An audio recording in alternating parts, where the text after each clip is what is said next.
We are live, not Woohoo! talking about that movie that came out this week. I'm not even The going to movie name it. that will not be named. Not going to speak about it. We want to talk about something good. I always hear. Geeky Candace is always positive. I always hear, why don't you talk about anything good? I've been talking about The Expanse for 2 years. Doomcock and I did a review on it.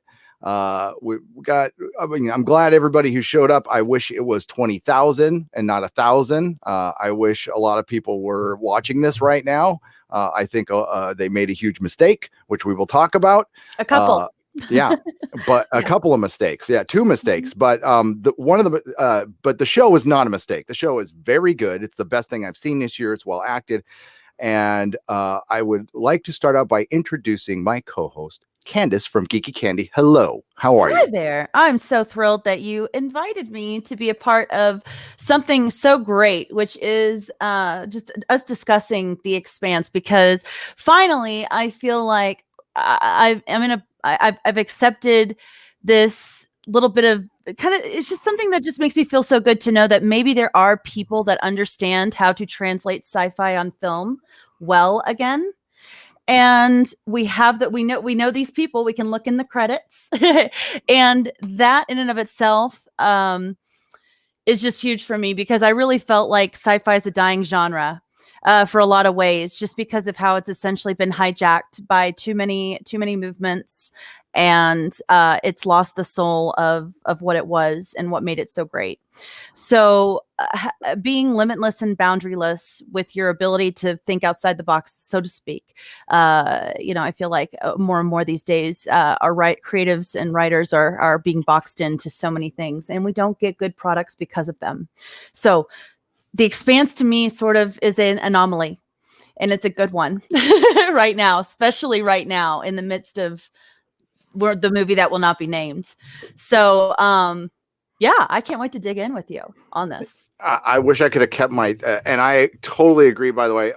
So Mrs. Nerdrotic, this is my old work jacket from when I was the manager of a German car shop in 1997. I've had it ever since. It's a little rig cap jacket. I love it. Yeah. And she put a Tycho Station patch on it, and then she got like tea bags and distressed it a little bit to make it look old and dirty. That's so brilliant. And Feisty Fan got me those a long time ago. So thank you, Feisty Fan. Yes. What happened to a lot of shows that were on prior to 2017, mostly 2015, is they were taken over with identity politics. And this show was not one of them. This show maintained its character, maintained its characters, and they didn't decide to go down the route of alienating any of your audience, because the way they tell the story politically, it shows both sides. It's also an important story. If you really look at it, it's a well thought out vision of the future that, as far as the science, again, I'm not a scientist, but it seems right. And we have scientists, and actually a scientist hosted the panel at New York Comic Con and said it's one of the most accurate shows out there. So I think that's good. And it's got characters, strong female characters, strong male characters. Racism isn't a thing, but classism is. It shows the darker side of the United Nations if they ran everything. And I love the 3 factions that are constantly warring, and they show good and bad of both sides. I know some people think the Belters are insufferable, and some are, and some of the Earthers are, and some of the Martians are. But each class has plenty of insufferables. We'll just put it that way. It does. It does. And it shows good people in service of bad people. And it's not just, the thing that's been going on lately is just all the women are awesome and all the men suck. Nope, women suck in this too, and men suck in this too. And that's all we really asked for. And the series clearly defines the big, like we got a UN baddie, or not a UN baddie, but a earthy baddie, and then we're gonna be experiencing. We kind of introduced a little bit to an OPA baddie or an OPA faction baddie, and then after that, we're introduced again to another one, a little Martian baddie. So yeah, it's really nice how this series, the books walks a line like none other that I have seen, both with politics, with gender stuff, with race, with all of that, even ageism. It's like, so I'm just saying, it's quite unusual to have something so well written, and the science in it is great. It's so different from a lot of the things we see on TV that is we cannot understand that science in any way. It's just a known in that world. They do a great job of breaking it down in a certain understanding. It's more understandable to me, and even if it's right or wrong, it feels right, and that's all you have to really have it do is translate that way. So that's what I think about that. No, and you're absolutely right, and that's what this show does to perfection. Is you buy into it. They give there's enough complexity to each character that you buy into that person. That's something that Hollywood has lost, especially with film. TV, you can get way more in depth in a character, and I mean, our main characters, we still know little about their past. We're going to find that out with soon. And I do want to start out by saying we've been kind of non-spoiler now. We are going to embark into heavy spoilers. So we will be spoiling the book, the book differences, the next book, season 5, and maybe beyond. So you have been warned. We are going to spoil everything. Kind of whatever the hell we want to spoil today. Yeah. Is what we're going to spoil, because we've been itching to spoil. So yes, here we are. I've been dying to talk about this stuff because the books aren't perfect to me. The books take a very strange turn in the later versions, and we can talk about what was behind that. I don't know. Yeah. I think maybe I have a few theories. Yeah. Well, I have a few theories about it, and I do look forward to talking about it for sure. Yep. So overall, let's start out with season 4. Okay.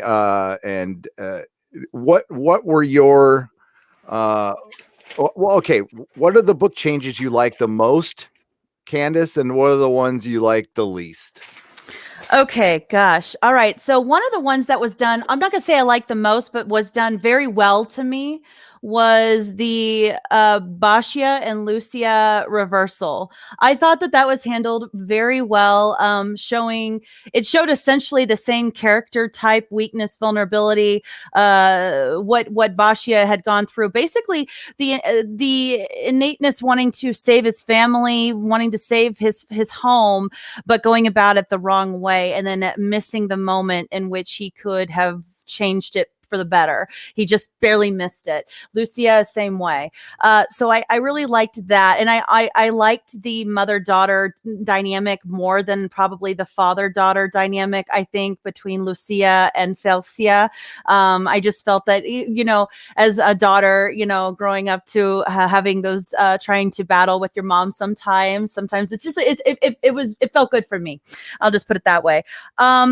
The one thing I didn't like was the non-exploration of alien flora and fauna beyond the new introduction of the bugs. That was really it. The book goes into wonderful, glorious detail of things surrounding this, which I was really looking forward to, especially after the first episode, seeing how they were going to adapt that visually, because they had done so many other great things visually, but it looks like the money was just spent elsewhere. And I'm okay with that, because there were some major scenes, the aftershock, for instance, doing that aftershock within the confines of that one building and then having the after effects of it shot after, very smart, because that's probably saved them a ton of money. So I can see where they went about trying to save money, but then they decided to opt for the flood to be the big, that's be the beautiful graphics there for that was really, really awesome to look at, and then the after effects of that once the flood subsided. So yeah, those are just some of a few little ones. I really, really enjoyed the idea of incorporating Bobby Aravasala and the OPA into this a little bit more, because those are the three things that are nearly non-existent unless you incorporate the novella they added. The gods, was it the god of, what was it called? I never got to finish it. Gods of Risk. Yeah. Yeah. So that was Bobby's storyline, you guys. That wasn't in the book. So it was mostly Bobby's storyline incorporated. So we got to see Mars, which was awesome. I loved to see Mars.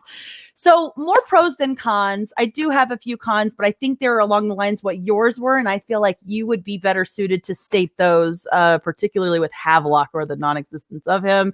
So did you want to talk about that? Yeah.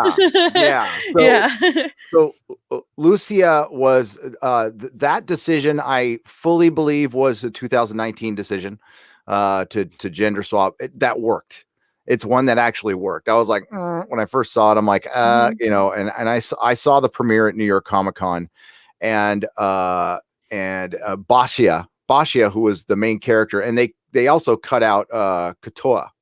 Yes, completely, yeah. which is weird because Prax was the brother of Basia in the last movie or last Well, book. Prax was So they didn't his friend. really, They were buds. or buds. They were Okay, buds. okay, Yeah. So okay. Prax was, and Katoa was Basia's son. Yeah, And Basia was in season 3. And of course, yeah. Katoa was The proto monster. the proto monster, the blue meanie, Yeah. that I called him.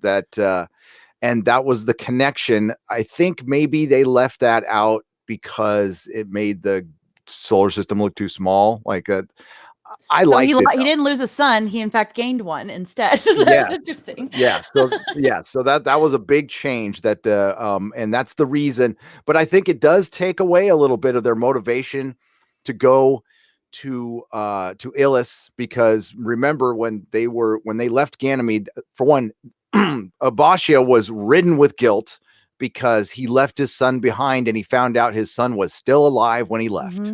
Yeah. So he was just destroyed. Then his family was not allowed to go anywhere. They were denied at every port. So they, busted through the ring, got to Illis. And then we find out that they find out that some charter was given to that planet by a bunch of governments that they don't recognize officially. I mean, they're supposed to technically, but they don't officially. And that they are going to get their lithium taken away. So they wanted to, of course, bomb the pad to dissuade them. They were supposed to destroy the pad before the lander, before the ship even came. Ship comes early, and that's how the book starts. On that ship, is Havelock, Miller's former partner, who I liked a lot. And I thought he was well done in the books, well done in the shows. Now I know there's a YouTuber out there who I debated, who hates the show. And listen, I like that YouTuber a lot, and I respect him. Word Wolf and Rags and Muller are all great guys. We don't agree on everything, but I think they're brilliant people. And I think maybe I would have felt different if I read the books first as well. I watched the show first. And I think that's important. And I probably would have felt a lot different about Game of Thrones too if I read the books first. That needs to be said, because I know it's been brought up a lot. And it's like, I know he's going to hate this season. I know he's going to hate it because of these changes, because that does take away some of the motivation. Also, it's the connectedness with Miller, and because they took away Havelock, I feel they took away Naomi's better story. Now, her story was well told in the series, and that scene where she's walking on the planet, I stand by. It's one of the most beautiful scenes in the series. It was. All the nonverbal dialogue there's so much of it, and you could feel it. It got you in the feels. It was so beautifully done.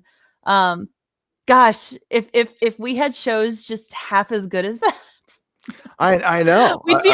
We would know what to be able to review and what we couldn't. Everything would be so damn good. It is.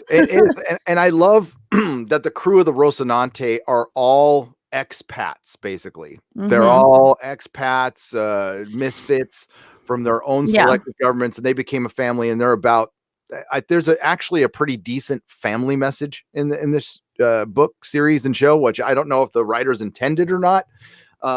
And it reminds, the connection reminds me of my friends when we were kids and stuff. We all we're all kind of, we didn't get along with our parents very well.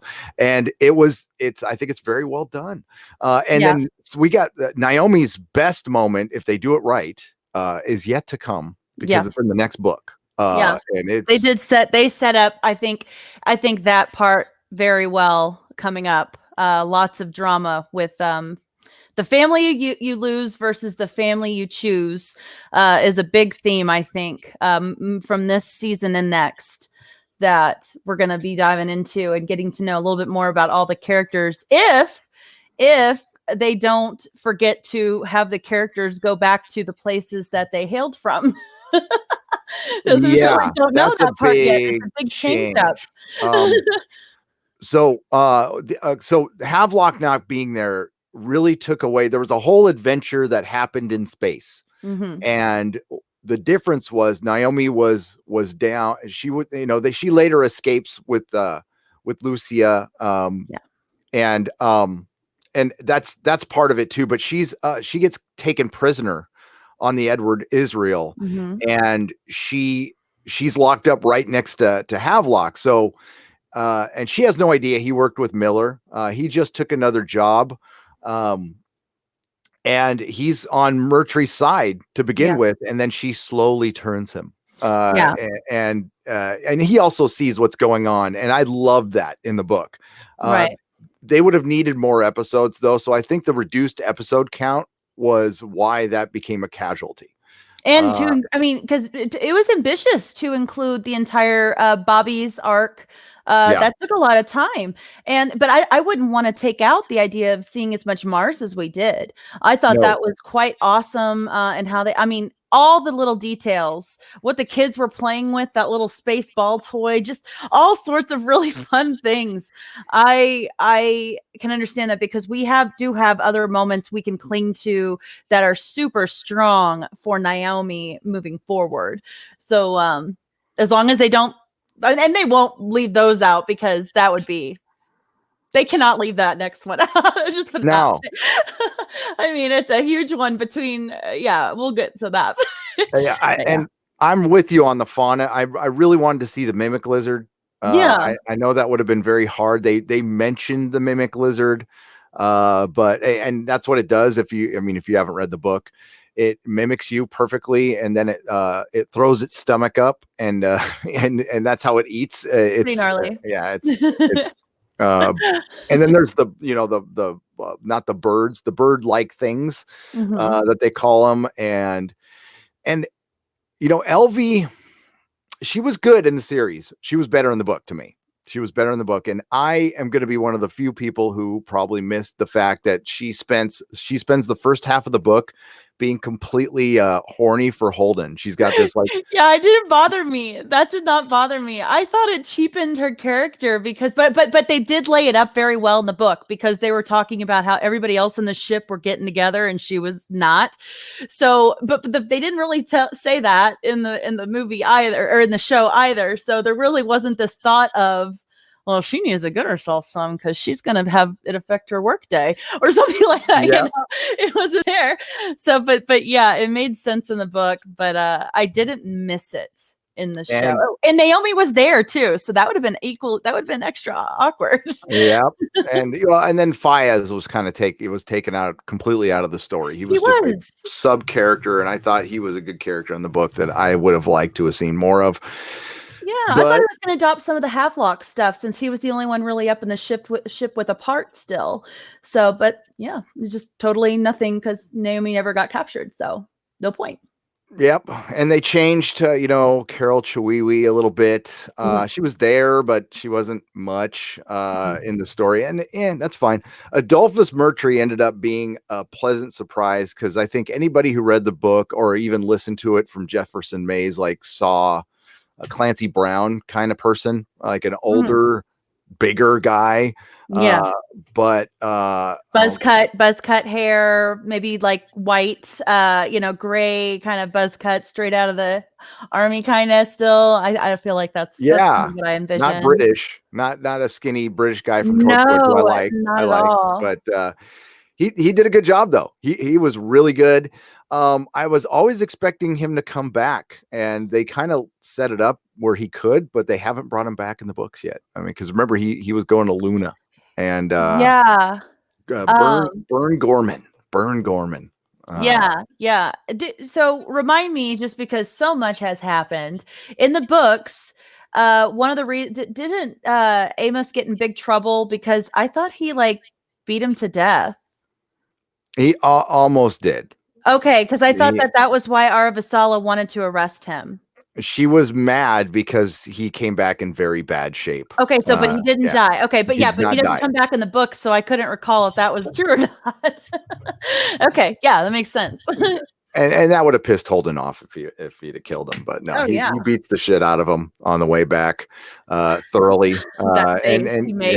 yeah, that's why I Thank gave it you. for a thumbnail. I thought it was great. I love it. It's like I straight thought out it of was that. great. What was that movie with the when he has like, hello, whatever. He starts hitting him with the axe, and he has that face when he looks in the door. You know that murder or that horror movie. I keep forgetting what it's Yes, called, but he's gotten the nickname Murder Snuggles. So yeah. So what do you think about them? And they did this last season too. They took out Fred Johnson's character essentially. I Yeah. mean, I'm surprised he showed up at all, but he Yeah. did briefly. Gets punched by a drummer, and that's about it. And then there's no Jared Harris at all. Yeah. That sucks because I love uh, that was such a good character. But I mean, they're both of them are cast in different shows now. Yeah. I think I can't remember what Jared Harris is in, but the guy who plays Fred Johnson's in the Orville. Yeah. He's very busy.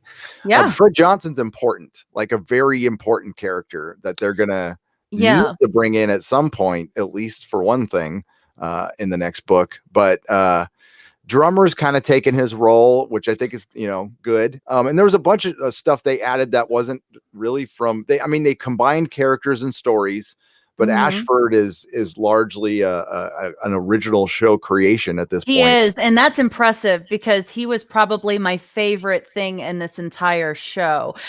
His entrance in the last season was okay. His entrance out this season, beyond the pale, amazing. In fact, I did a little research on the song that he sang on the way out, which was Yeah, called "The Captain's Kid." It was about a Scottish guy that, and it just seemed so perfect for him that, like, let me see if I can pull it up, that essentially was hired.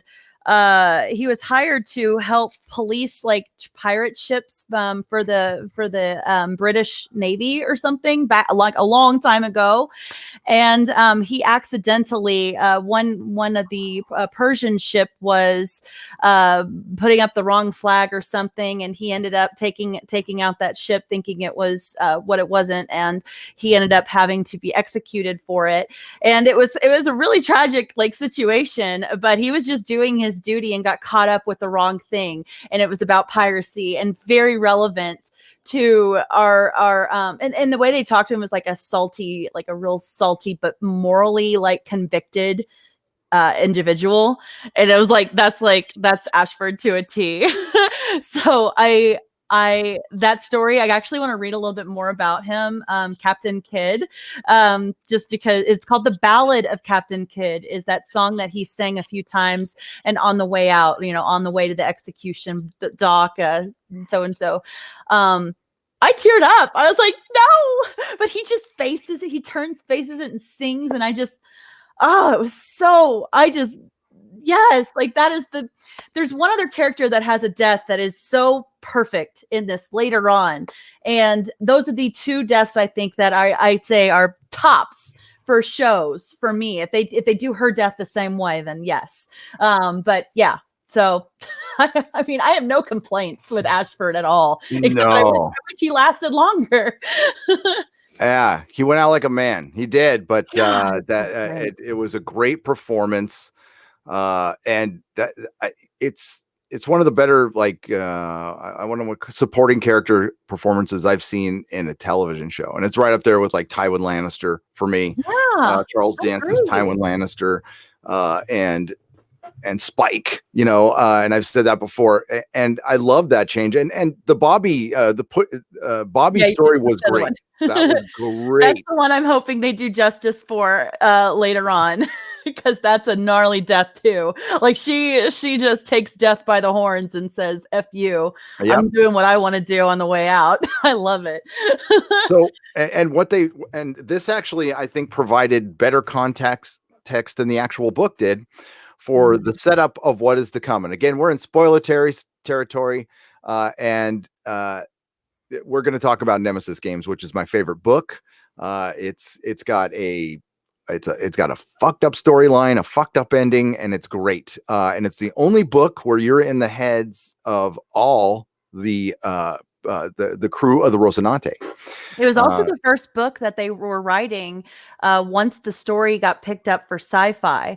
So a lot of things, I think, including the novellas that come out post Nemesis games and beyond, are really all geared for being translated extreme. The writing was already cinematic in that it translated well on screen. You can visualize these characters exactly on screen, but they did it even more so, I think, from Nemesis games and on, just because of the timing of the writing with it. But that's just my opinion, but it seems to line up that way.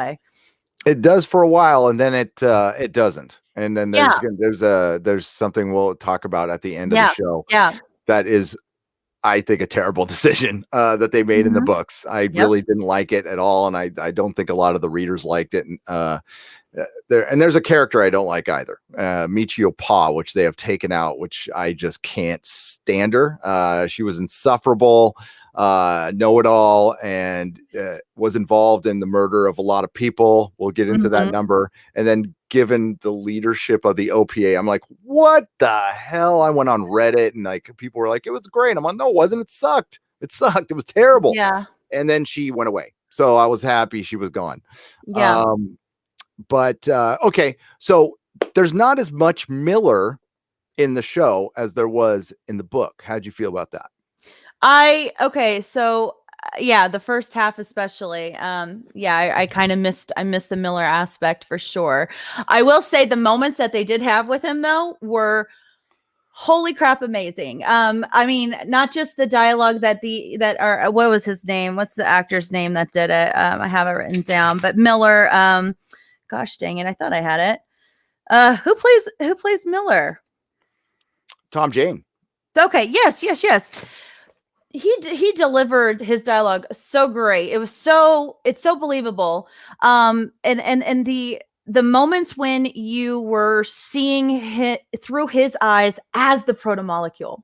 Now that's something that was so amazing for me because you read it in the books, your imagination can only go so far. Yeah, I have a good imagination, but when I saw it, I was amazed with how that you saw it when they had that one dialogue scene when they're on the ship and he talks to Holden briefly and you see everything's in blue and you see his nervous system, basically Holden's nervous system, and then he pulls out and it just keeps going out further and further and further out into the solar system. And I loved that. That was amazing. Basically seeing how the protomolecule travels. Um, that did it for me. Yeah. I loved when he mentioned I mean, I wish there was more Tom Jane. Tom Jane was my favorite. That's what hooked Yes. me into the show. He's an American and international treasure. He doesn't get enough work, to be honest with you. He was a great Mhm. Punisher, and he's a perfect Miller. And I love that they mentioned, I mean, it's a horrific thing, what he hears in his head. So as they were constructing Miller in the book, there was Mhm. these little side, you can't call them chapters, like interludes, Yeah. where it Out. started Yeah. out with it Yeah. reaches out, it Yeah. reaches out, it reaches out, it builds itself, Mhm. it kills the detective, it builds Yeah. the detective, it kills it 1,000 times. So and bad. and every time it rebuilds Miller. So this is Miller. He's essentially alive now. You got to, in this world, it's Yeah. debatable whether it's the Miller with his soul, but it's Miller, and he Yeah. feels this. And everybody on Eros, anybody who's ever been absorbed by the protomolecule, as long as the protomolecule is working, Mhm. they are still alive. Right. Their consciousness is still trapped within the Yeah. protomolecule. So he, It's really horrific, it's really. horrific. He's got, Wishing to die and you can't. yeah. Screaming, wishing you can die for infinite, time. So So yeah, he brings up a child telling a story, somebody, a bunch of people wishing for death, and it's all going on in his head. And if you remember Eros, which they didn't put in the show, there was Mhm. well, because Eros was just covered with vomit zombies, Mhm. and it was zombies with just brown crap all over them. Yeah, And then the protomolecule would break down human bodies and use bones. and There'd be like repurpose these them. bone-shaped Yeah, spider things walking around, and yeah, just like what like The Cthulhu Thing, did. Yeah, like pretty John much. Carpenter's The Thing. Yeah. And that's what really hooked me on the books. I was like, oh man, because it was a detective story. It was sci-fi. It was horror. It was everything I liked. Um, I'm glad they mentioned that. The slight change is Miller taking control, Mhm. as he did at the end. That's a shift. They also didn't use the blue almond. The blue almond. So there was a blue almond, which was kind of what the protomolecule The was. brain. It was like The the brain. brain of it. Yeah, Yeah, yeah. that Elvie had to run into the giant god eye of Yeah. Sauron thing. Yeah, the Um, bullet. yes, and that was supposed to kill them all. Now, them wanting to resist it, that was the defense mechanisms, but the protomolecule really wanted to investigate. That's why they reconstructed Miller, Yeah. because they wanted a detective, and that's what he did. Yeah. So that's why, and he Highly had that connection to practical. Holden. Question: do you think, because this gets brought up a lot, the protomolecule, there is still, it's not active. So I don't know, but there's still protomolecule out there. Do you think they would ever bring back Miller, or do you think that would be bad? So the only way they could do that is if because she basically said he's gone. Yep. She said he's gone. They also made it an effort of showing that they got rid of the last of the protomolecule, but as we know, that's really not the case. So I really think that they can really, I mean, if the actor's available, I think that they would be willing to do anything that the story they provide would take them to. I don't think anything can be determined one way or the other at this point concerning the protomolecule. So I don't know. And we don't know in the He- books. I don't think they'll yeah. bring him back. I don't think they should.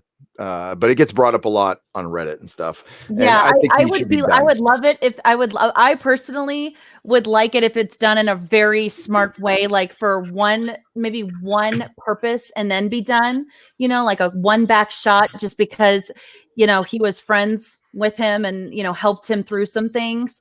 But I can understand the reason why you would just cut it off. And it seems like he gave him like a Vikings farewell. So it felt very finite. Yep. But who the heck knows with the protomolecule? So I don't know. Yeah, and the biggest difference from the books, again, they did this a little bit in the show, but you just feel it a lot more in the books, is how lonely Miller was, and Yeah. when he got accepted by the crew of the Rocinante, like how much it meant to him, made him cry. Yeah. And then he killed that guy, pissed off Holden, and he was kind of broken after that, and that's when he went and found Julie. So when he does do that, does it really release him at that point though? Because if the protomolecule is still out there and we still have this bullet come in later on that Martian ships, later in the ending books, um It depends. are they really gone? That's true, because if there was so there's active protomolecule and there's not active protomolecule, Yeah. but I think once the Martians started messing with it, it became active. Yeah. And if it becomes active, then it connects to it. There's a signal that the protomolecule communicates with itself with, and nobody knows Mhm. source, but it can communicate through space, time, Yeah. everything, and it's instant. There's no delay or anything. So yes, if there is active protomolecule out there, Miller is still around technically. They And just that's don't all know I it. can think about. It's just so it's really yeah, I would know what to say if he's gone or not. So what they set up in season 4 was a giant conspiracy, and they used Bobby's story beautifully for this. Oh yeah. And but there's a problem. There's a problem. Um, And listen, overall, the story to me stayed within the spirit of the book, but it's still an adaptation. So Mhm. I will say, I enjoyed the book a little more, but I still think this is the best series, the best season of season 4. I just really Mhm. like that book. I Mhm. know some people didn't. I'm like, I love Cibola Burn. I thought it was great.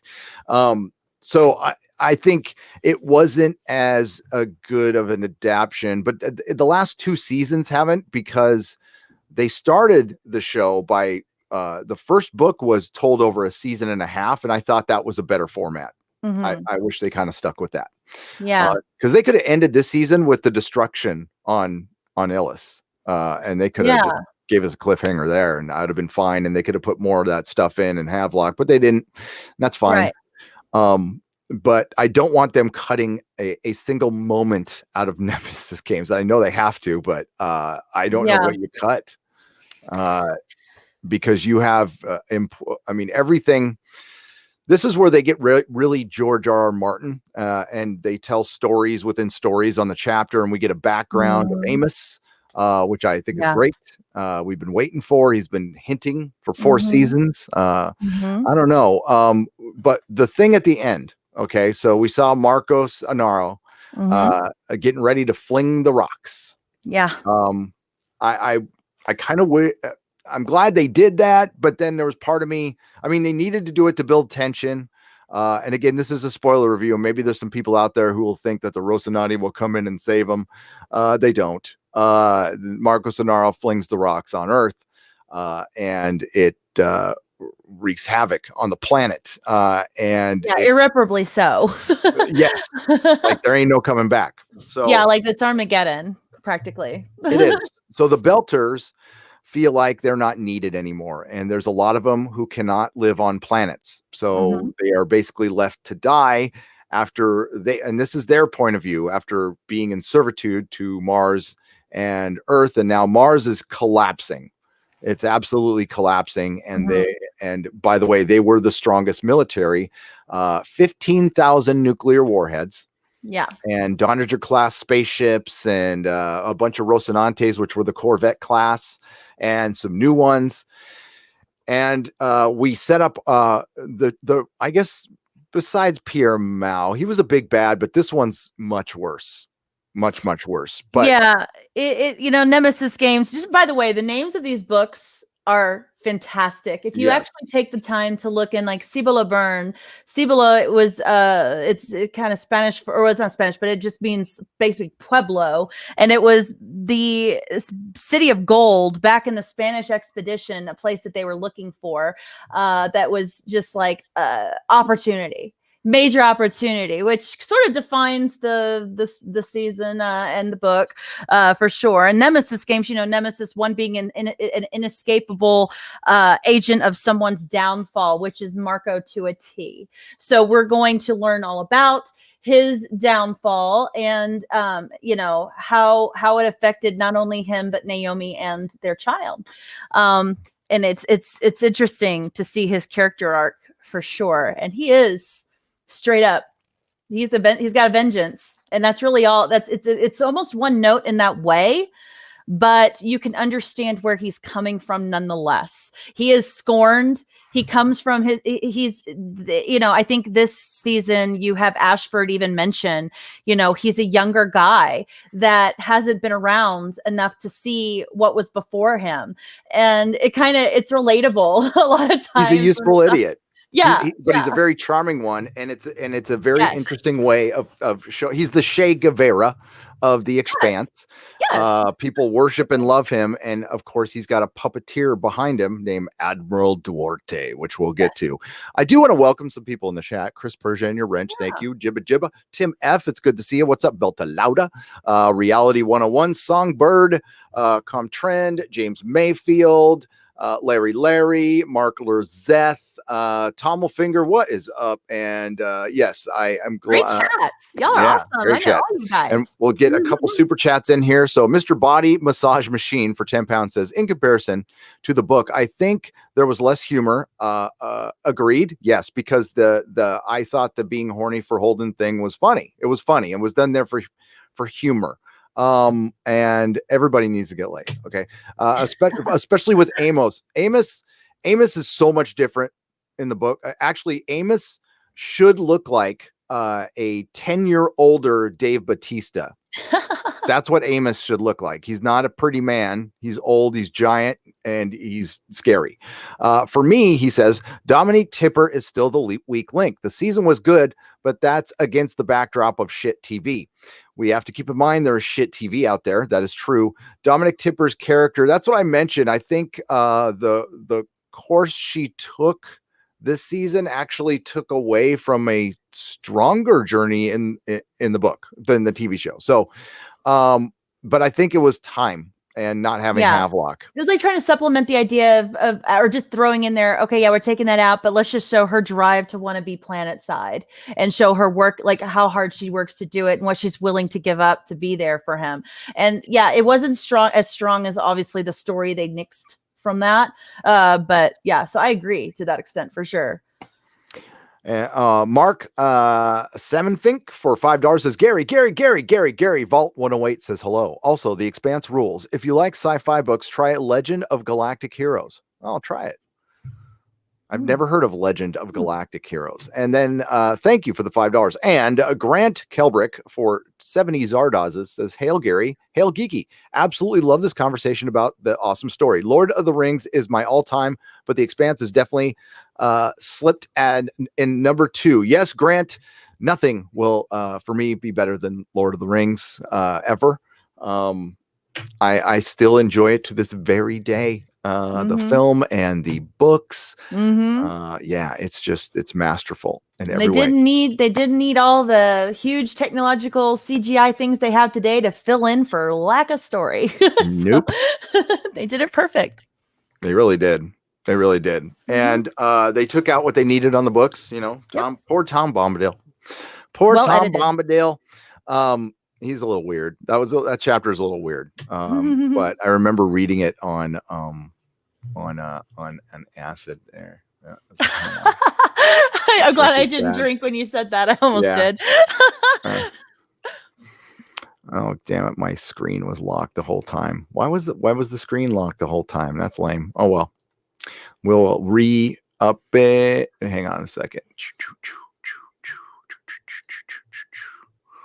There we go. Hey, Rosetta Allen. I see Lord of the Rings is always the absolute gold. Always. It is. Okay, so Nemesis Games is coming up, and we have a bit of a time problem that you pointed out. So you want to talk about that?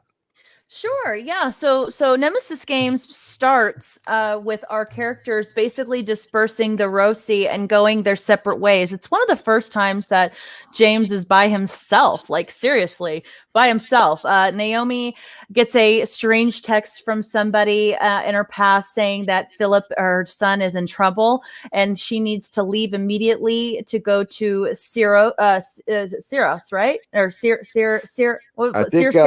Siri Station. Yeah. Siri and Eros mixed equals Syros, but that's not what I wanted to say. That's okay. Yeah. And then so she's headed that way to figure out what's going on there. We've got Amos needing to go back to Pittsburgh to pay his respects to his basically what I would call a foster mom, Lydia, who kind of took him in when his mother couldn't. So he's going back to the stateside, and he's also going to meet up with Peaches, or what is her name? Clarissa Mao. Yes, the one that can do the weird clicky thing with her teeth and turn into a monster. but it's killing her at the same time. So. Exactly. And then and then we have Alex, who wants to try to make things work back with his ex Worst and decision his ever. family. Yeah, so everybody's just kind of gone, and so now we're left with and so basically, they're deciding, then their like ship have to be fixed as well. It's going to take like 6 months to get it fixed. So, or something like, or is that another? Yeah. It's 18 months to get through the ring. It's 6 months to get the ship fixed. Yeah. We got to get everybody separated. We got to get everybody on their respective planets, which we'll get into. Sorry. And they jump like this Marco and Nara thing that happened at the end of the show happens like deep into the book. Yeah. Yeah. Like halfway, maybe. Yeah. Maybe third to halfway. Third, and everybody was already there. So here we have, he's already initiated the plan. It looks as though it's impending impact. And everybody is still, as I assume, on the Rosie. So there's a lot of changes here. But I think that can be fixed easily if they're still wanting everyone to go. Amos still may want to go back just to check on Peaches. They may completely forgo the Lydia thing, which would be weird though, because that kind of is his history. But I don't know why else he would be feeling the need to go there if Lydia is already dead and then the Earth got destroyed. The only person back at Earth that he cared about was Peaches. It is. The only thing I can think of is extremely bad news, like really bad news. So it looks to me like they're foregoing all of that of separating the crew on the Rocinante, because unless they again say if they I guess they could start out the series saying 6 months ago, 8 months ago, like that, and then we catch up to Marco or Nara. Okay. Or they're deciding to forego that because this is going to be the last season of The Expanse, which would be just heartbreaking and terrible. And really, I mean, what other sci-fi shows does Amazon have that has this kind of pull? I mean, if they're wanting to have a foothold in the genre, why would they duck out so quick? I not enough people watching. I mean, that does have to count for something. Yeah, I guess so. I mean, they don't have to base it on advertisers, so I could be wrong. I hope I'm wrong. I hope I'm dead wrong. But what we got to think about it with the creatives and the actors. I mean, listen, the Expanse needs more people watching the show, but it's got a hardcore group of people. But it's already been canceled before. Jeff Bezos saved it, and maybe this is his pet project that we get forever. But the Expanse premiered on December 13th. And the last episode, season 3, ended in April or May of 2018. Yeah. 2018. So, I mean, that was a year and a half. And now we're probably going to get another year and a half until season 5. And then is it going to be a year and a half after that? I mean, for Christ's sake, then the time jump might make sense because they'll be that much older. But I don't know how they narratively work around this. I think they're going to cut out Lydia. And I don't know that they set up Alex going back to his family this season though. Yeah, right when you saw the daughter Felsia making that call at the very end saying, I'm heading off. Goodbye, you guys. Visit me soon. You see a picture, they zoom to him, and you see him looking sort of reminiscently at her, almost visualizing that moment when he left his family to join Space Capades in some kind of way. So absolutely they did there. I don't know. It's interesting thought there. I mean, we don't really know what they're going to do with the show, and it's incredibly hard to keep characters for a long period of time, and they get more expensive every year that you do it. So that does make sense. But I don't know. I hope not. I hope that's a bummer, man. It is a bummer, but it's like I've already gone through it with this show before. Laconia is such a great part of it. It'd be really weird if they that would suck. It is. Well, the if Strange we get Dogs novella by itself, that's a and they've got to find a way to put that in the story. And they've done storyline true and true, you know? I just love it. No, and that's they've done a great job of incorporating the novellas into the series. So Yeah. the whole Epstein Drive thing was freaking fantastic. So yeah, I hope I'm wrong. I hope I'm wrong. And I did hear Cass. I always say Cass Amber. Cassanver? Naren Shankar, the Aaron showrunner, Shankar. Yeah. talk about how they're going to probably play with a different release schedule for season 5. And he Yeah. talked about how what they did Yes. with Handmaid's Tale or something, which was 2 or Yes. 3 a week or something. Mm-hmm. I would accept that. I would still prefer weekly, Yeah. um, but that's going to be the big problem for the show. So I guess they could. I'm kind of working it out in my head here. So they could start the series with saying 1 year ago. What they could do is like previously on the Expanse, and then they end Mm-hmm. it with the Marcos Inara scene and say, 6 months before that, 8 months before that, see Avasarala getting on Luna, Alex going to Mm-hmm. Mars, Bobby's horrible timing. We already saw like Naomi's getting ready to leave, and Holden's going to be called in to investigate the missing ships, which we haven't seen yet. So they're going to have to put that in there too, where ships are starting to disappear through the gate. And Yeah, he gets in touch with that journalist from last season, Monica Monica, Stewart, who yes, alerts him of it. She's been noticing it, and she doesn't really want to say much because she's nervous about the possible repercussions, and rightly so, because it does end her. So yeah, it does. Yeah, but that's very important part too. well, and the whole conspiracy, behind. So Earth gets destroyed basically. Yeah, So the Belters lash out like in four their fifths of the population is gone, yeah. essentially. It's like a lot of people die, and it Yeah, forces the rest head to everybody Luna through the or somewhere ring. else. Yep, Yeah, everybody has to go through the ring, and all of a sudden, Ganymede is like the most reliable place to get food and stuff. What the Belt really didn't think about was that's where all the food and water came from too. yeah, So, and now they no had, long-term goal there. yeah, yeah. But this was all a giant Martian conspiracy. Well, not a Martian. It's Lacona, the Laconian Laconia. Empire. Mhm. And somebody found a planet with which already had again alien tech on it, and they are able to adapt it and build these like Babylon nasty, 5 style. like these nasty Shadow warships. ships. Yep. Yeah, it's a But they fun also little have like a drive or something. I'm trying to remember. Yeah, they're able to shoot out these pulses. It's like extreme gamma ray pulses, and it basically knocks people out.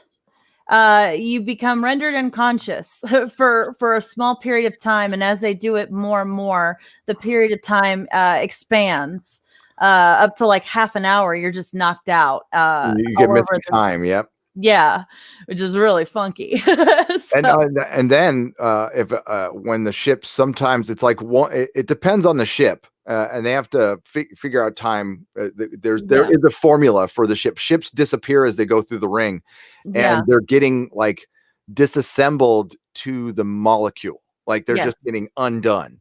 yeah, And it's a form of antimatter, and it's the space in between spaces, and it's kind of it mirrors the story that's unfolding before us. So we have the human race expanding throughout the galaxy. They're a galaxy mhm, spanning civilization now, and they don't realize what they're trampling on.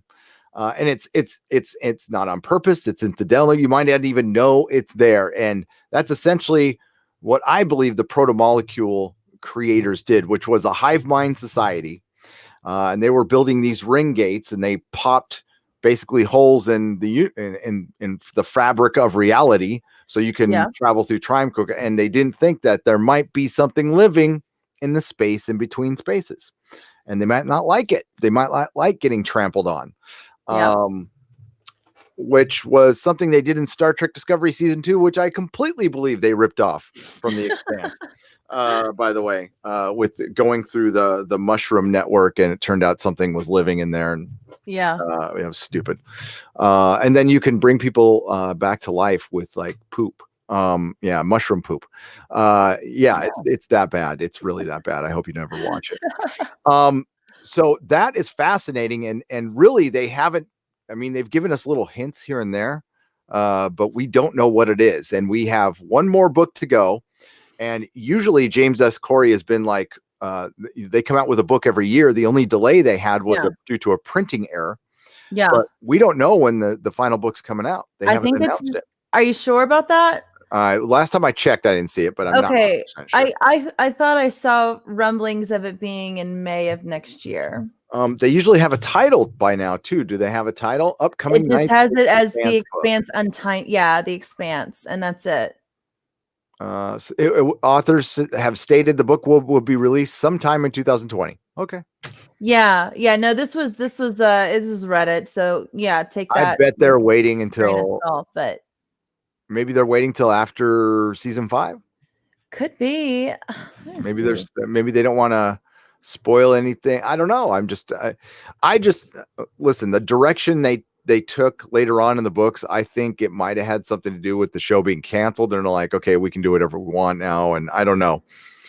Okay. The books lost me a little bit in 7 and 8.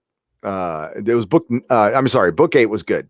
6 and 7 were kind of 6 was For half Simple good. It's Rising is when it does the time leap, and that's when it gets you a little bit. I 30 didn't like years.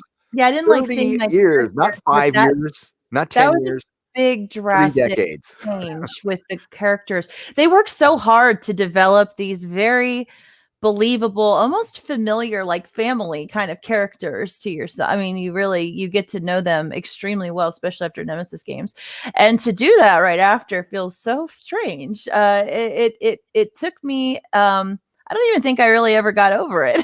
I was gonna No, say it took me a long time. No, actually, I don't think I did get through that very well.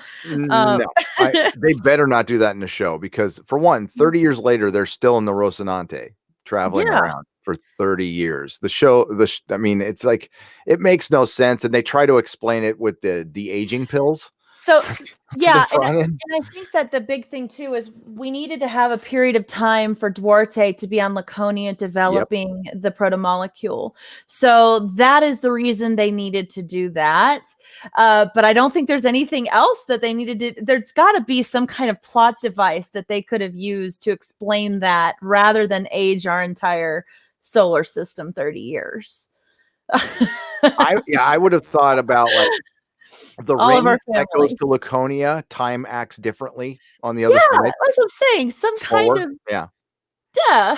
I would have liked that so much more. The other thing, because of that, you have the older characters dying, which is unfortunate, very unfortunate. And it does show that, okay, 30 years past, okay, these guys are like literally related now. Like they are literally family. So yeah, but we already get a sense of that, I think, at the end of Nemesis games. I don't think that because they all come back together. I don't think that part is so necessary. I hope that if we do go Amos. through that, they cut it. So Amos was older in the books anyway. So he's in his pushing 80 Yeah, in the book, and Holden is I hated that. 65. I hated Naomi's seeing him like 65. that. Bobby's Yes. 65. I mean, they're a bunch of grandparents running right now. Again, they say anti-aging pills, so maybe they only age 10 years. They really need to set that up now if they're going to do that. They really like, hey, there's been this great invention. Teresa in the book, Teresa Duarte's daughter talks a lot of like descriptives about Holder, and it does talk about how he is just not looking fresh anymore.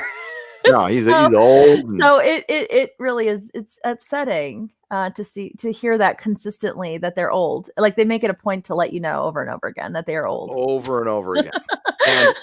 and it easily could have been explained with once so there's a warning at the end of was it Nemesis games? Is it at the end that there's the Laconian Empire, do not go through this ring? That's it. I Yeah, mean, like you go through this ring, you're dead. I think so.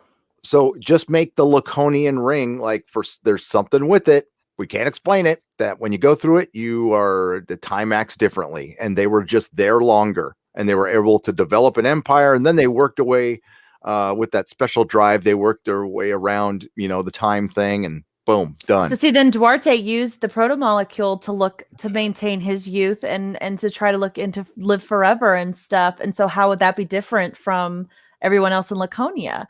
So then that's a problem too, right? Yeah, it's a major problem, especially what they did with them. Although he didn't turn into a yeah, I mean, we're in the spoilers anyway. He didn't turn into a total vegetable. He did do something at the end, but Yeah. it's what they did with them, and that's His mind got hijacked. mine got hijacked Yeah. by the enemy. I just will guess we'll call him That the he just happily adversary. happened to have it, injected into him. Yes, but I like the fact that he tried to prod them. I thought that was logical. Like, hey, we don't know what this thing is, so we need to piss it off. So Yeah, it'll yeah, it'll yeah. lash out at us, so we know what it is. And if we got to break a few eggs to make some omelets, and he does that. And there's then the eighth book finally gave me what I was looking for. I think they were kind of dicking around on other planets too long for me. I didn't care, Mhm, and I wanted to mhm, hear about alien structures and mhm. The diamond. lore. Yeah, like what was oh my god, what was weird about that? There was a pulse. It wasn't a pulsar. Was it a neutron star?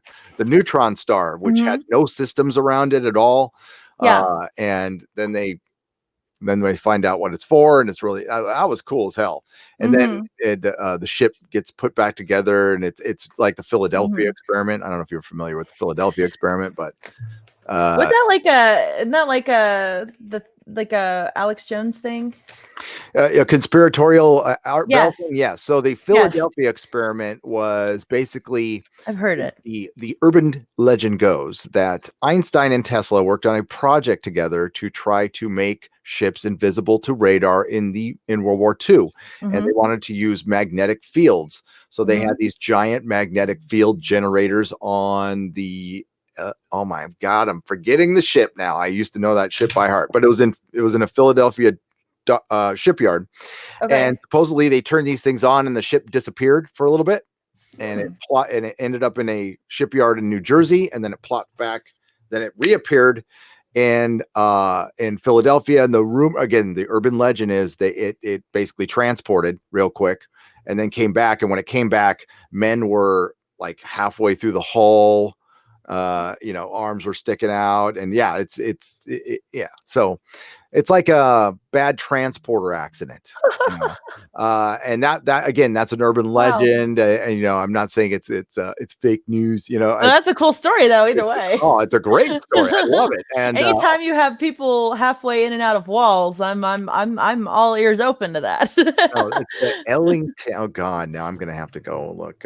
Philadelphia It Experiment. reminds me of that Legion scene No, where she's like hanging out. that's Yeah. exactly what it was like. Yes. Experiment ship. Oh my God, I'm getting this the thing with age, man. It was. Why aren't you giving me the name of the Eldridge? USS Eldridge. Eldridge. Right. Okay. Yeah, Oh, I'll have to do some it's reading later. it's That still sounds like around. fun. The ship still exists. It was the Greek Navy bought it. So Hmm. yeah. Read up on the Philadelphia if you can find it. Find the Art Bell episodes on it. They're Very great. good. They're I have great. some traveling coming up, so that is going to be first on my list to things to do while we travel. Is looking up that. That'll be fun. They're good, creepy little stories. And if you're a writer and you need story ideas, listen to Art Bell. That's all you need to do, Okay. and you'll come up with something. All right. So Nemesis Games is the Empire Strikes Back of the Expanse. You have all the characters separated for a while. All hell is breaking loose. Mm-hmm. We've got this problem with the ring. We got Mars collapsing. People are leaving, and there's tension in the belt. And Marco Anaro comes in, Che Guevara, and basically blows up Earth Yeah. and makes everything just a lot worse, a lot worse. But it gets everybody to come together finally. Like they've been talking about it and they've been playing at a truce, but they really weren't together, and now they are forced to work together. Earth and Mars and the belt. Who And the end of the next decide, one, the end of the next book is where we get to see Duarte go through the Laconia ring. So that would have us set up if they do follow that.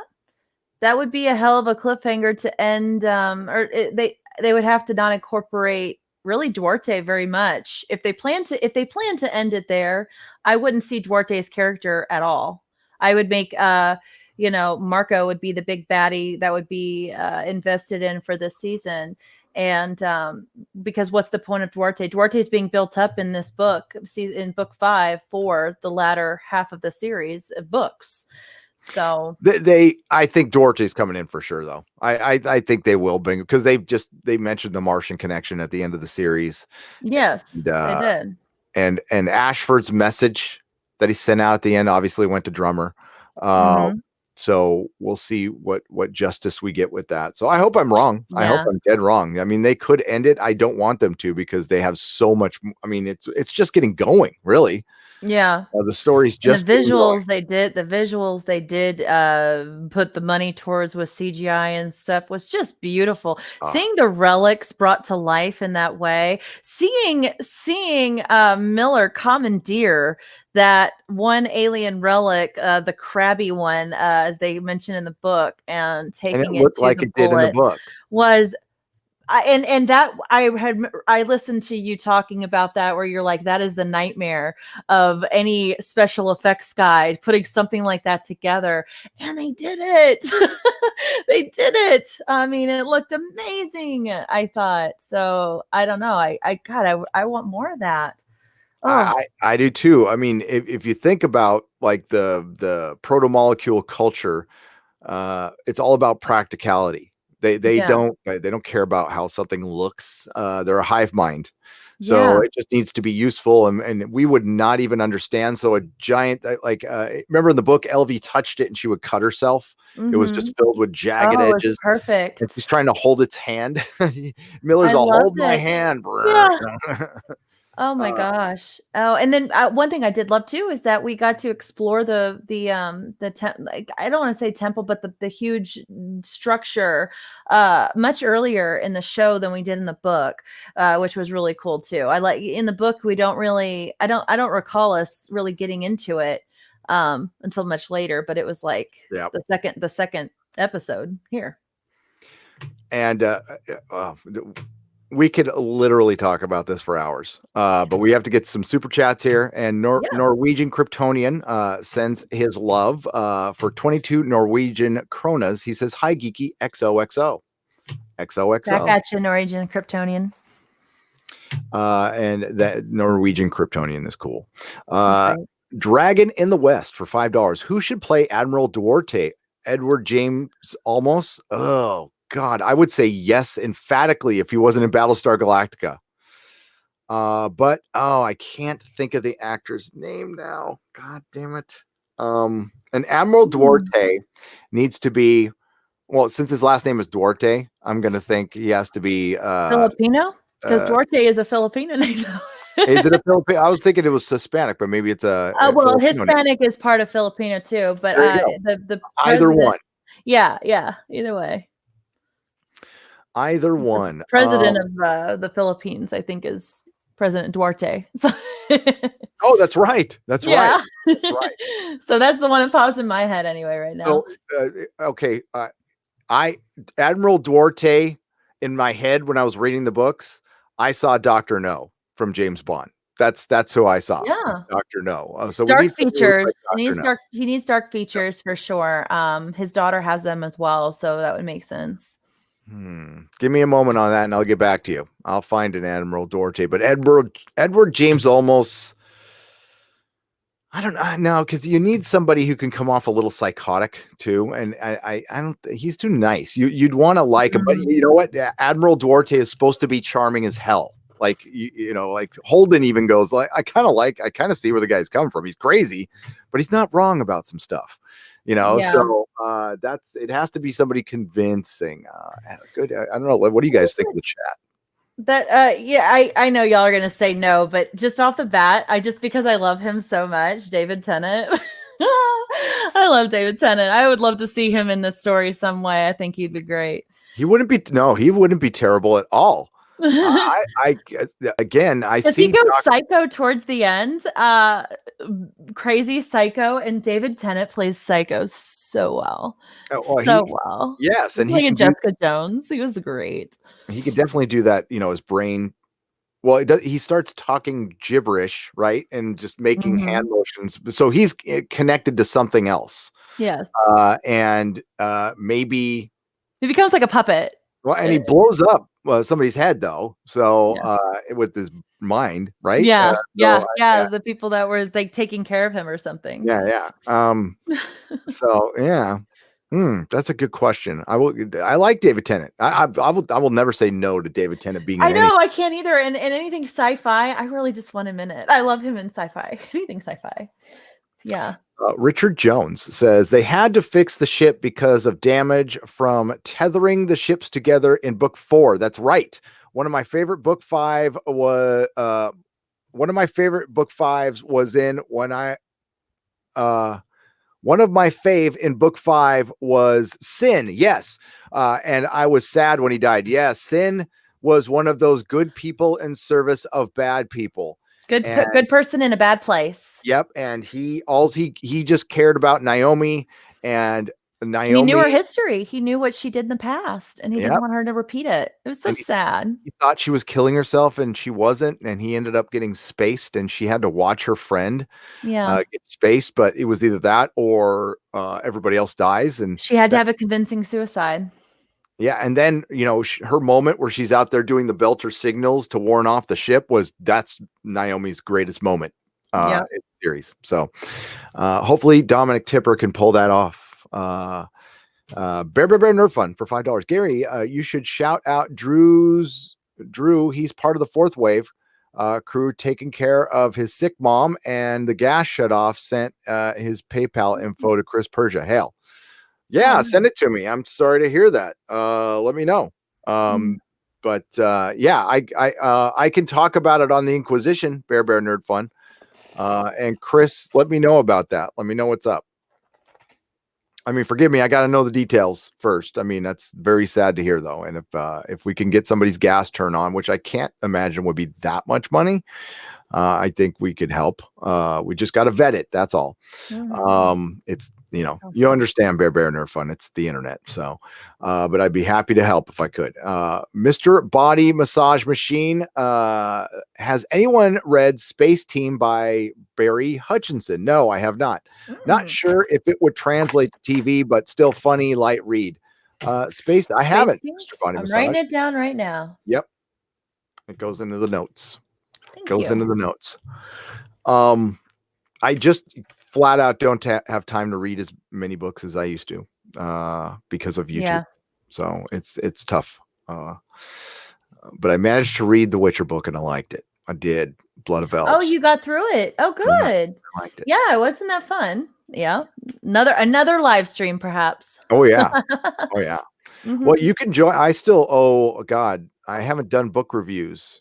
I stopped at Nemesis games, I believe. So I need to pick back up a Babylon Ashes, and you're welcome to join me. You said you haven't played the game, correct? No. Might I make a suggestion for you to watch someone like the Rad Brad or somebody that is that's played the entire game? I would watch just a few hours of gameplay, at least of the Witcher 3 series, and I think it'll be good for you before moving into any kind of big reviews, because it's really a big part of the series was the game for sure. So just throwing that in there. Cool. Yeah, well, you don't have to play because it's a 60-hour game. You don't have to play that whole thing. Yeah, I'm not gonna. I would hell no. Yeah. No. But a little bit of gameplay watching is kind of relaxing sometimes. So maybe you'll like it. I'll try. I'll give it a shot if it'll help. Story in there. I'm liking it. I'm liking it so far, but I'm not that far in. So okay. Change. Cool. Red Crypto Knight for $4.99. Nerdrotic, you should do a video game comparing Star Wars or video. Oh, I'm sorry. Video comparing Star Wars to The Expanse to feed off the hype and maybe steer people to a good show. You rock, Gary. That's a good idea, Red Crypto Knight. I might do that. I would love to steer more people. I've been trying I think I've helped make a lot of Expanse fans, and so was Geeky, and so was Doomcock. Yes. I had someone say that they read the books because of me, and I read the books because of you, Gary. So we are making fans of The Expanse through you. Absolutely.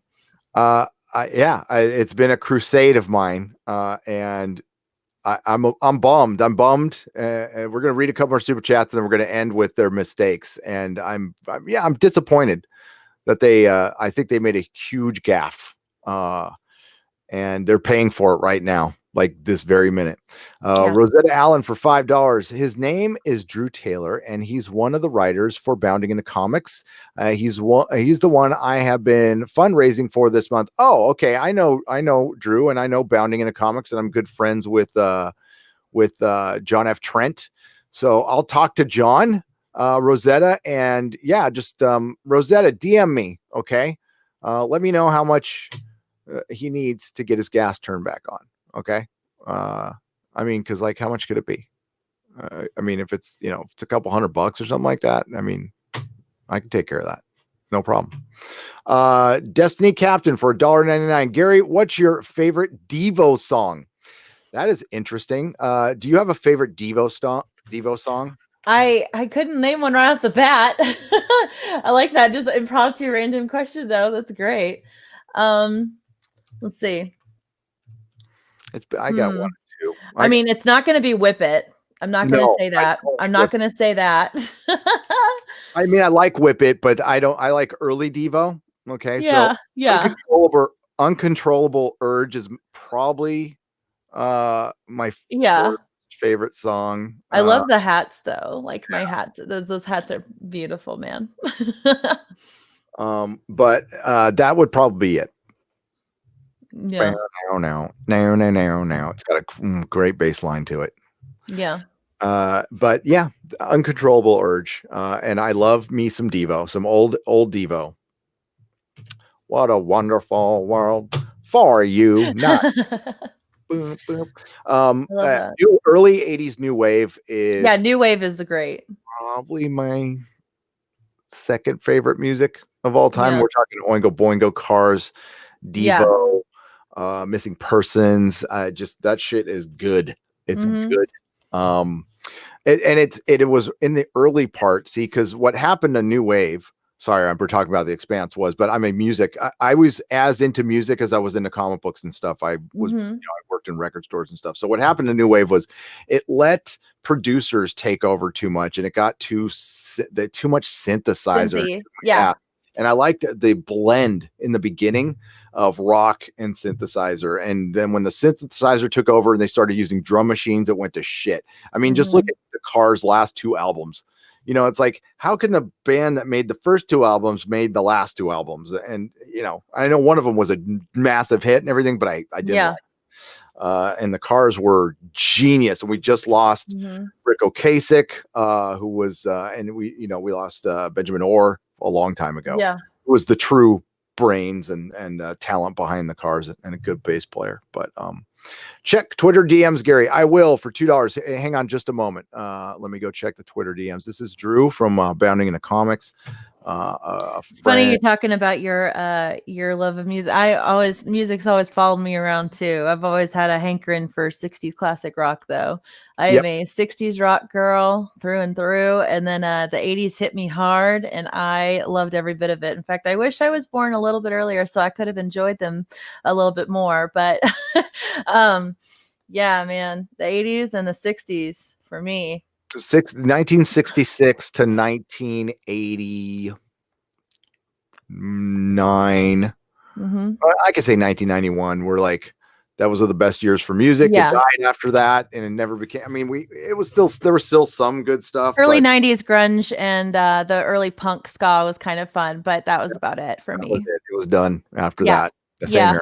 Same here. It got way too, everything became a big rush to the top 100 instead of it staying in its own unique lane, and it got homogenized. Yep.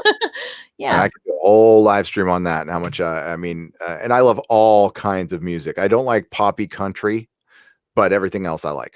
I don't like, and newer hip hop. I like older hip hop. But Oh, you see, I'm wearing, or I was wearing my Johnny Cash shirt. Yeah, I Yeah. love it all. Ring of Fire. I'm from Texas, so I'm gonna say that's good for me. I was Good working for out me. today to In the Hall of the Mountain King. So that's awesome, man. Gives me goosebumps. Uh, his gas is back on. His gas is back on. It is just shy of 400. He is, however, a lot deeper in the hole from his mom's stroke and Halloween, but we can raise a few hundred for him. Okay, cool. So I'm going to put the link to his PayPal in the chat. I'm going to donate some myself. If you can, that's cool. If you can't, that is cool too. And I'm very sorry to hear that. But thanks for letting me know. And let me get to that link real quick. And this is directly to Drew's PayPal. We've all come on hard times in our lives, including yours truly. And it sucks. During the holidays is the worst time too, because Really, it's emphasized even more. Like it feels heavier. it really is. Why does that chat keep stopping? Okay, here we go. All right, so there's the link. And if you guys want to help out, 50 cents a buck, $2. I don't know. I think you can't do 50 cents, but like a buck or something like that. That's cool. You don't have to give me super chats. Give it to him. And I'll put in some money too. So Very nice. Thanks for letting me know. Okay, so we got to wrap this thing up. I love Destiny Captain asking the Devo song. I will go off on that shit. Thank you, Rosetta Allen. Thank you to everyone who has given a super chat. Thank you to the moderators, Mark Lerzeth and Chris Persia. And who else was in here? Who was in here? Chris Persia, Mark Lerzeth, Nihilist Shadow. What's up, Nihilist Shadow? And according to Christine, all the ones who are out there, love you guys. We will probably talk about the Expanse sometime soon. I wish more people were interested. The mistake. Let's end on that. Yes, yeah. Let's end on the negative real quick. End on the negative real quick. So there's another mistake. Amazon, if you're out there, you better be watching right now. I'm just kidding. No, and I would like you. So everybody knows my weekly binge argument, but you brought up something else. Yeah, well, of course, the binge model fails for a lot of reasons. It's a cheap tactic to gain subscribers and memberships, but the issue is here. On top of that, they released it literally, I'd say, the worst week of the year. I mean, not only do you have The Rise of Skywalker the same week, you've got The Witcher. Netflix is big sci-fi, kind of not the same genre sci-fi, but you know what I mean. Same thing also this week. I just figure if you wanted to be a standout show and you're marketing it as such, then you needed to have a standout moment where you're not literally just cut off within 2 days of putting your show out there because of all the Rise of Skywalker baloney. I don't understand that marketing decision. Why? I would have gladly waited 2 more weeks for this show. If it had, or 3 or whatever, put it in January. I don't care. Just so that it wasn't just ended. All the YouTube stuff just ended for it because of the Rise of Skywalker. What the hell were they thinking? Sorry, I'm very upset about that. It's a dumb move. It's like the marketing departments don't understand the power of YouTube and the power of that audience in the chat right there, who has all the power, not us. I mean, so frustrating. Them. And so frustrating. And not realizing that these people, by the hundreds, by the thousands, would be talking about the Expanse every week until 10 episodes. It released it would be through February. Okay. Through February. It'll be a long gone. It's already a long gone memory. It didn't even make it into the new year because of this. Nope. And I thought it would, and I was wrong. Doomcock was right. And it sucks. And you just spent a bunch of money. You just wasted a season of the Expanse. If they want this to continue, if they want to continue the show at all, they definitely got to figure out the model in which they're dropping the episodes, and the timing needs to be impeccable. This was horrible for their first go. Horrible mistake. And now you're behind the 8 ball, and now you have to come out sooner. You can't wait. You cannot take a year and a half for production. Now you need to be out in 8 months. 8 months, you need to have a new show out, or you're in trouble. Because it's already been It's been well over a year and a half, so you lost a bunch of your audience. You kept your hardcore ones, but the casuals weren't here, and the only way Yeah. you were going I to mean, get the the book's going to casuals, carry on the hardcore ones, but yeah, then the casuals no, aren't the going to have normies aren't that. going to read the books, and they're not going to be wait for the show. They're just going to go, "What happened to the show? What happened?" And they're going to burn through it. And listen, you explained why people use the binge model. The binge model gives you a spike in subscribers, but you sacrifice everything for that, just for a little spike.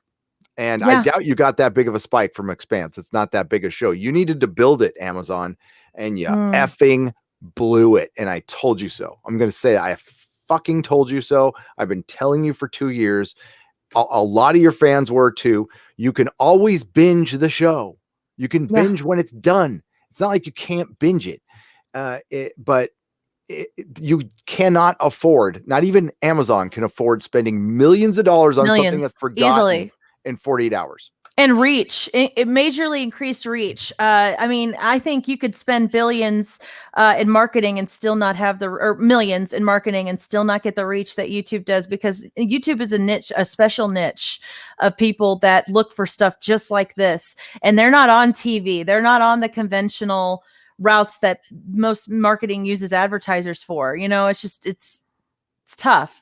It is. So, I mean, unless you're on Amazon, you wouldn't really see commercials for this show unless you're watching other shows on Amazon. Yep. So where were they going to spend it? And you had an opportunity. Game of Thrones just collapsed. Stupid. I mean, you could have just slid right in and taken over. You wouldn't, if you got 5% of their audience, that would have been more than you guys had ever. Yeah. So, or 10% of their audience. And you blew it. And we've been trying to tell you, and hey, I haven't charged you a thing, Expanse, and I never would. And I've never asked for anything in return, and I never would. I don't need actors on the show. I doubt the people even know I exist. But I have been stumping for this show since it got canceled. Yeah. I was the first to announce on YouTube that it was canceled. I was up live. I was bummed. And didn't you start that like the signature thing, or there was like a big huge thing that people were signing and stuff to try to? There was a petition. I think somebody started that who was in my stream at the time, and unfortunately at the time, YouTube wasn't keeping the stream up for live streams. They wouldn't keep the chat up. It was lame. But no, the Save the Expanse started. Yeah. The hashtag started in my chat, and I mean, nothing. I never heard a thing. And then, other people went out and got the Rosie up in space and got the plane going over, which was brilliant and smart. And we saved the Expanse, and you did all this work and fucking blew it blew it. It's God. And the anger that we have, don't misjudge this. It's only because our passion for the show is just as or greater than this anger towards this moment of this one issue that we're talking about. We love the show. Our passion is evident in the last hour and almost a half that we've been talking about it.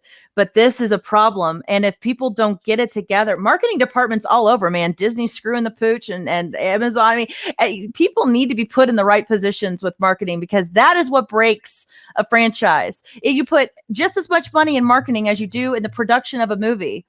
And I assume it could be similar with shows. Is that correct? Mm-hmm. Okay. So then why do this? It's just so ridiculous. You wasted your money. Yeah, kills me. Marketing at New York Comic Con, that's great. You're preaching to the choir there. You needed the normies. And where do you get the normies? Right here on YouTube. Right here on YouTube. My channel blew up bigger than, I mean, to this day, I had not had a month like I did for Game of Thrones. I wasn't bitching about Star Wars. I came here because of you and Game of Thrones. Yep. I'm here because Geeky Candy is here because of you and Game of Thrones. So if it can pull some random, suburban girl like me. Yeah, I mean, you're not a normie, okay, but I mean that in the nicest way. I mean that in the nicest way. And normies are bad. Normie and geeky. I'm mildly geeky. We'll just call it that. I think I'm normie friendly. I am aware of that. I am somewhat normie friendly. Yeah. That's why I drew with the Game of Thrones stuff, and I'm totally okay with that. That's part of the comic shop thing. I need, that's how bad TV has gotten. I am not hardcore like some of my friends here on YouTube. Like I am not. I can forgive some canon violations, not major, little ones.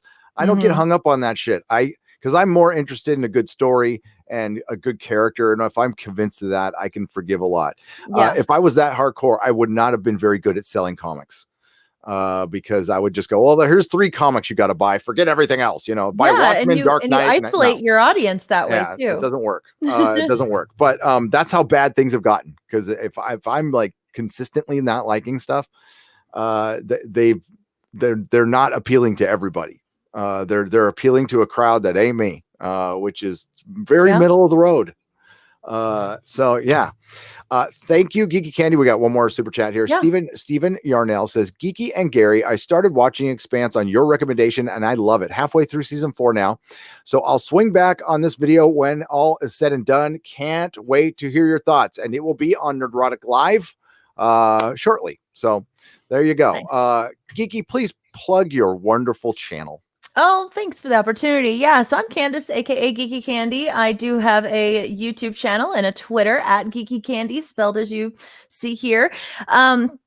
Yeah, I cover Star Wars. Unfortunately, I can say regrettably lately, but Mandalorian content is pretty decent at the moment, so I'm very happy about that. We got some Wonder Woman, some Batman news. I'm going to be doing The Matrix as it gets more into production, so lots of little things that are a lot of fun, and I do gameplay as well. Just wrapped up Fallen Order, and going to be getting back into my Call of Duty Modern Warfare till Cyberpunk comes out. So we gonna have good times. Nice. Yeah. I love Scotch. Thank you for the $5 donation. I greatly appreciate it. It's good to see you here. I love Scotch. Scotchity Scotch. Should I get the chicken or the fish on the plane? Captain. Ooh. You opt for the snack box. Yes. But if you're talking about airplane, you wanted to stay away from the fish, buddy. You want to stay away from the fish. Yeah, Surely you can't be serious. I am serious. Don't call me Shirley. You like it when scraps rubs up and down your legs? You ever seen a grown man naked? No, sorry. 80s comedies, man. I could do a show about that. I love 80s comedies. That's all I put on. That's all I put on when I need to feel good about something. Right. A dreamer out there gives us some good news for $2. Saw a season 4 commercial on MSNBC last night. Well, I would never see that because that's mainstream media and I would never watch it, but I'm glad there was a commercial somewhere. That's good. That's good. That's a good thing. But they should put one on, on a network somebody would watch it on. It's probably just because that was a cheap ad. Sorry. But I had to say it. It was right there. All right. So thank you everyone for tuning in, and there'll be more Expanse videos to come. Again, this will be on Nerdrotic Live. And now I am back to working on my Rise of Skywalker video review. Named. Oh, shit. Damn it. I said it. Oh, sorry. God. Now I'm going to have to cut this out of the end. But the movie that won't be named, I'm doing a review video on. It was supposed to come out today, but it's probably going to come out tomorrow or Monday. It's going to take time because I want it to be kind of my final word on it. So you'll give it more time than J.J. Abrams did, I'm sure. I will, but there might be as many reshoots. We don't know. All right. So thanks, Beltalaudas, and go watch The Expanse. If you haven't watched The Expanse, go watch The Expanse. Don't watch that movie that should not be named. I don't know if there's a free trial with Amazon Prime, but it's better than that movie that should not be named. It's better than the other space franchise that's on CBS. It's better than that person who travels around in a blue box pretending to be a doctor. It's better than all of it. So and you need something to kill time till the Orville comes out. And The Expanse is it. So ciao, everybody. Bye-bye. Bye.